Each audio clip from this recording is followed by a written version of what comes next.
Hey there mga my loves, Virgo! Thank you so much for always being here with me in this channel, babes. So ang content natin ngayon sa alamin natin guys, no, kung meron bang new love around you or kung may parating bang new love for you guys. Maybe sa inyo possible na connecting na kayo with this new love. So that's what we're gonna find out. So before we start, let me just greet everybody first. Hi and hello there everyone, newbies. Ako po si Yan, welcome tuloy. At sa mga returning viewers, thank you po sa inyong walang sawang support. So yun nga mga babes, wala po tayo dito tayong gender, bae, lalaki, LGBT, cross-watchers. You can flip roles if you want.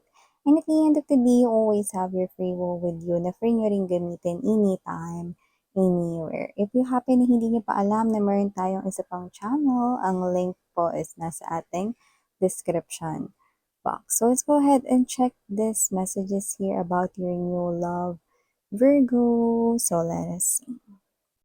Spirits and Archangel Michael, thank you so much. What do we have here? Tungkol sa new love ni Virgo. May new love po ba around Virgo? Or may possible na new love po bang dumating kay Virgo? Let us see. This reading is intended for Virgo. So let us see. New love. Virgo, new love. Wala tayong kukuning ex dito mga babes. New love lang. Yan. So, let us see. Virgo.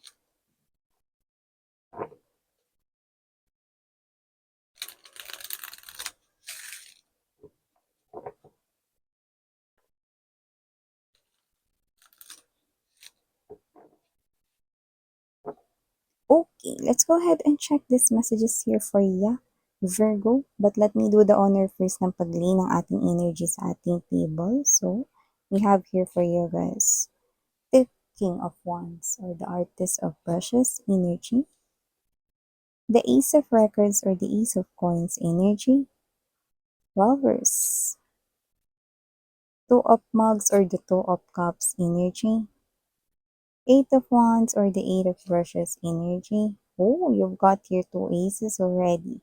Ace of Pens or the Ace of Swords energy and the Ace of Pentacles energy. You also have here Nurture of Records in reverse, the Judgment energy, Strength card. Okay, let's put it here. And bottom of the deck, we've got right here for you guys, Explorer of Records, okay, or the Knight of Pentacles energy, Three of Pens or the Three of Swords energy, and the Spiral. Okay. So, I do see na kung sino man tong energy na to, possible na yung iba sa inyo, kilala nyo na siya, or nagkakaroon na ng connection sa inyong dalawa. Like, this person here already stepped in sa iyong world, Virgo. Yung iba naman, possible na parating pa lang to at papasok pa lang tong energy na to na possible this very months or first quarter ng 2025. Kaya man mga babes, nakikita natin dito kung sino man tong energy na to, nagtataglay siya ng possible na good looking siya. Yan. Good looking, may itsura, gwapo, maganda, yan, no? Natural beauty, wala po doon na parang siya ay nagparetoke or whatever. No? So, nakita ko dito na natural ang kanyang ganda at kagwapuhan. Maliban dyan, nakita rin ako dito na possible na meron siyang sinisimulan ngayong bagong negosyo or kung hindi bagong negosyo, bago lang siya sa pinagtatrabahuhan niya. Yan. At nakita ko dito na posibleng dyan na rin talaga siya magstay at magtagal. So, nakita ko rin dito mga babes, no, na itong new love na to, na possible na kausap nyo, nakakonect nyo na, no, nakikita ko dito, no, na meron pang isang person na pinupurso siya, maliban sa'yo, no, or kapag nakilala mo siya, no, may isa pang energy rito na lumalabas na gustong-gusto din siya at may pagtangi yun sa kanya, no. Pero kung ang magiging tanong ninyo is kung gusto niyo ba yung person na yun, definitely not. Kasi kung sino yon ex niya yun. Yan, no? Ex niya yun, Virgo. That person here, hindi niya lang matanggap na yun ay nagtapos na ang kanilang connection, no? Kaya parang hinahabol-habol pa rin niya ito. At kahit na makilala mo na ito, no, mga babes, nakikita ko pa rin, nahahabulin niya pa rin, no? Itong person na to na lumalabas bilang new love niyo. So, maliban diyan nakikita ko rin dito 'no, Virgo, na kung sino man 'tong energy na 'to possible na twin flame connection po kayo. So, maaaring kayong dalawa 'no is, soulmate dito 'no. So, I'm seeing yin and yang energy. At nakikita ko dito na kung sino man 'tong energy na 'to na possible na itong person na 'to 'no is nakapag-travel na rin sa iba't ibang parts of the world 'no. So, ibang countries or ibang tourist spots. So, nakarating na siya doon 'no. So, possible na itong person na 'to is magaling sa pakikipag-communicate. Maybe ang kanyang course has something to do with public relations, media, mass communication, or even, marketing, 'yan 'no. So, doesn't have to be but I'm also picking up that. So, nakikita ko rin dito mga babes kung sino man 'tong energy na 'to. Parang magaling siya sa arts, creative siya, puwedeng artsy 'no, ma-craft 'yan 'no, magaling sa crafts 'no, or kaya niya mga babes 'no na na gawing kapaki-pakinabang 'no, yung mga bagay na possible na itatapon na ng iba 'no, pero siya may magagawa pa siya dun, parang kaya niyang i-recycle yun at pagandahin, 'yan 'no. Kunyari yung karton 'no, na karton lang 'no, kaya niyang gawin yun 'no, na innovative 'no, parang kaya niyang gawin yun na organizer or drawer 'no, may mga gano'n 'no. So, this person here is someone who is creative 'no. So, possible din na mahilig din siya sa music or possible din na nagwo-work siya sa isang music, media, or TV industry. Just take how this resonates 'no. Others could be working sa teatro, 'yan. So, maliban diyan mga babes 'no, nakikita ko rin dito Virgo na kung sino man yung person mo, possible na nahihilig siya sa mga, ano 'to, yung mga halaman na pwede itanim sa bahay lang, 'yan 'no, hindi mo na kailangang pumunta pa ng mga malalaking taniman or mag-gardening kineme 'no. So, may mga halaman na pwede mong i-grow sa loob ng tahanan 'no or sa inyong house lang 'no. So, maaaring mahilig siya dun or baka siya ito na plantito't plantita rin, 'yan. Kung sino man 'tong energy na 'to 'no, nakita ko siya dito na parang siya yung klase ng energy na homebody. Yeah, this person loves to travel, pero nakita ko dito na parang siya yung klase ng energy na parang kung hindi siya magta-travel sa labas 'no, makikita mo lang siya sa bahay nila, 'yan 'no. Homebody, 'yan 'no, possible rin na introvert din po ito, Virgo 'no, pero pagka may kailangan or parang kung kinakailangan I mean 'no, kaya niya maging extrovert at the same time, 'yan. So, maliban diyan nakita ko rin dito mga my loves 'no, na kung sino man 'to Virgo, nakita ko rin dito na maaaring mahilig siya sa genre ng rom-com, 'yan 'no, or romantic comedy, 'yan mga ganyan 'no, anime at possible na mga yun nga, yung mga nakakatawa, 'yan 'no. Yung iba yung rom-com ano yun, romantic, comedy 'no. Baka gusto niya yung mga ganyang genre sa series, movies na pinapanood niya 'no, sa any platforms ngayon like Netflix, Viu 'no, mga ganyan, Viki, 'yan kung ano-ano pa. 'Di pa ako endorser ng mga babes 'no. So, maliban diyan nakita ko rin na kung sino man 'tong energy na 'to 'no, yeah, siya yung klase ng energy 'no na may cellphone naman siya, may laptop din 'no. Meron din naman siyang wifi 'no, pero tingin ko hindi siya masyadong updated sa mga trending, 'yan 'no. Hindi dahil sa hindi siya nagso-social media masyado, possible na gano'n, yes. Pero tingin ko wala lang talaga siyang interest 'no. So, parang siya 'to na kunwari ano, alam ng lahat yung ASMR, siya hindi niya pa yun alam.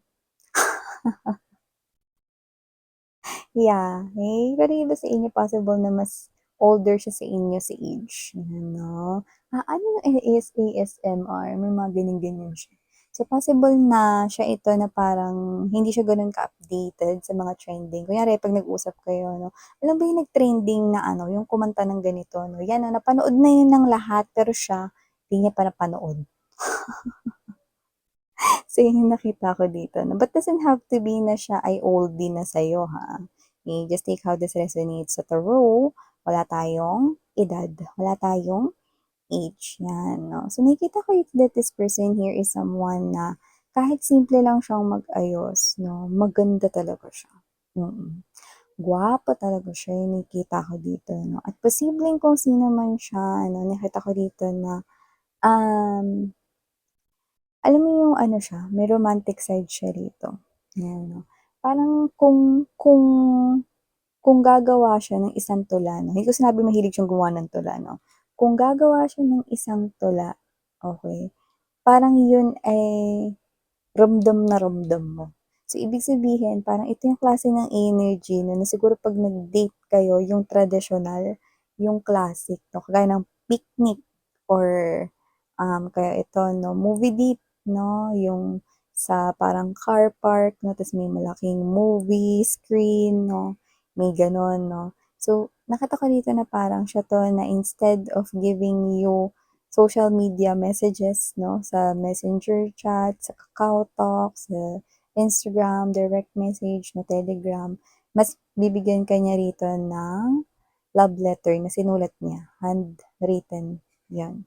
So, maliban diyan nakikita ko rin dito mga babes 'no, kung sino man 'tong energy na 'to, nakita ko na parang naging tampulan siya ng asaran dito ng mga ka-close niya. Puwedeng mga pinsan, family members, or possible rin na mga katrabaho niya rito. Ano ba 'yun, miss 'yan? Kasi mukhang matagal siyang naging single bago ka niya makilala. 'Yan 'no. Oo, kasi kung sino yung naghahabol sa kanya na ex niya 'no, sa pagdating mo sa buhay niya, matagal-tagal na silang hiwalay nun, matagal-tagal na rin niyang hindi pinapansin yun, pero sige-sige pa rin sa paghahabol sa kanya, 'yan. In short, may nasasaktan dito dahil sa kanya 'no, ayaw niya na kasing bumalik dun sa person na yun, pero sige pa rin ang habol nung ex niya sa kanya. So, in short 'no, kaya kaya yun sinasabi rito para malaman ninyo na hindi problema yung ex niya kahit na umaligid-aligid pa yun sa inyo, kahit palibutan pa kayo ng ex niya. Eh, hindi ko nakikitang tatakbo itong person na 'to pabalik dun sa tao na yun kasi tumatakbo na nga siya rito ng palayo, eh, 'di ba? So, maliban diyan nakikita ko rin dito 'no, na maasikaso itong tao na 'to 'no, at saka alam mo yung energy na possible na siya na yung nagluto pero siya pa magsasabi na, "Ako na maghuhugas ng pinggan." 'Yan.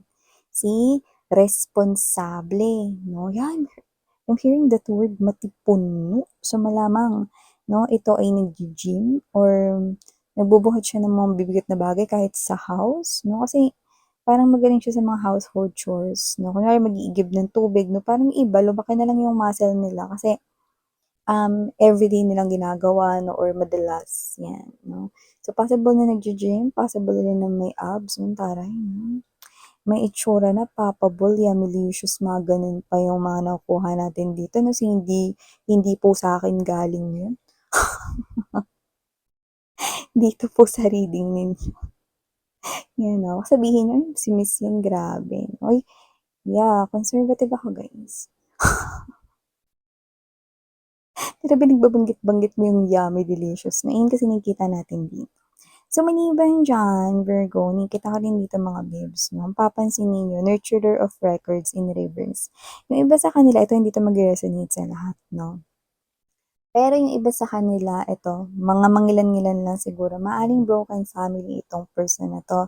Like hiwalay yung parents niya rito or hindi niya na-meet yung kanyang mom or yung dad niya, may gano'ng energy, okey? Pero ulitin ko lang, just take how it resonates 'no. Pero most of, energies 'no na nakukuha natin dito with this nature of records energy na possible na nagkaroon ng time sa life niya kung saan nasa edge siya sa pera, okey. Like tina-try niya na makapag-ipon ng malaki pero laging may pinanggagamitan yung pera niya like for emergencies in the past 'no. So, I think, nakikita ko rito 'no na parang isa sa main goal niya especially bago mag-end itong 2024 going to 2025 na is makahanap ng side hustle or makapag-ipon ng mas malaki, 'yan, hmm.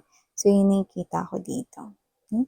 So, aside from that, Virgo, nakikita ko din dito na ito yung klase ng energy na medyo meron siyang trauma sa past, possible na dahil dun sa family issues kung yun man yung issue, okey? Pero tingin ko may iba pa, 'yan 'no. Possible din kasi na na-bully siya before, okey. Oo, may itsura na siya nung bata siya ha, pero na-bully pa siya 'no. So, anong klaseng mga bata 'Di ba?